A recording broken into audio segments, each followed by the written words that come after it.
As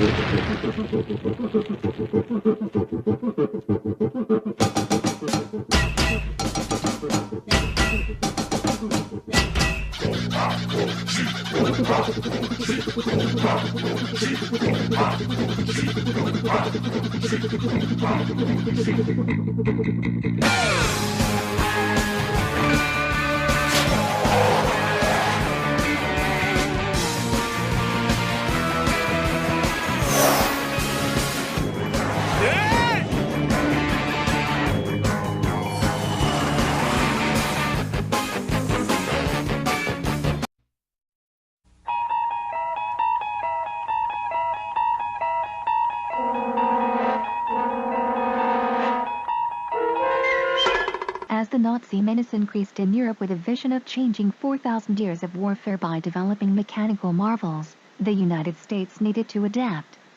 The horse was still the primary means of warfare since the greatest challenge to our forces was mud. The cavalry of men were brave but couldn't stand up to tanks the Germans were building.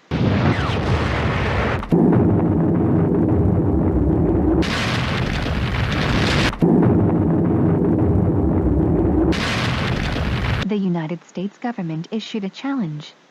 They were asking the car manufacturers to build them a new vehicle, and they wanted the first prototype in only 49 days. Only 2 manufacturers accepted the challenge, the nearly bankrupt American Bantam Car Company and the Willys Overland Company.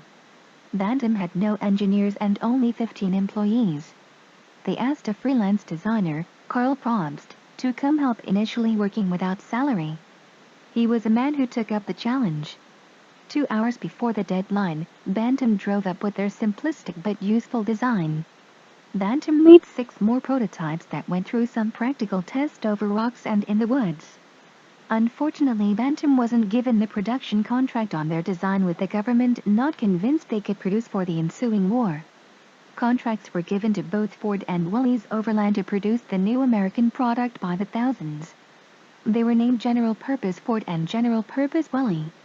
One theory on how Jeep got its name was by slurring GP into Jeep. Bantam was given a consolation contract for a trailer to pull behind their design. Let's begin with specific examples. Willys MB, commonly known as a Jeep, formerly as the United States Army Truck Quarter Ton, 4x4. These were vehicles that were manufactured during World War II.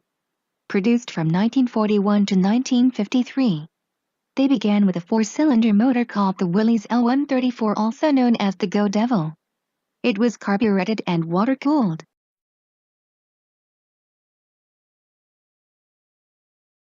In 1944, Willys designed a CJ1, meaning Civilian Jeep 1.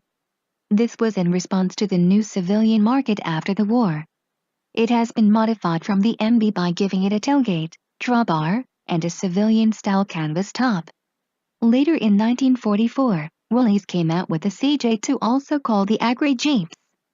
This began the prototype of the civilian Jeeps. They kept the Willys Go Devil engine and started to add color to the Jeep. Production continued of the CJ2s until 1949. The CJ3 was introduced in 1949 and lasted until 1953.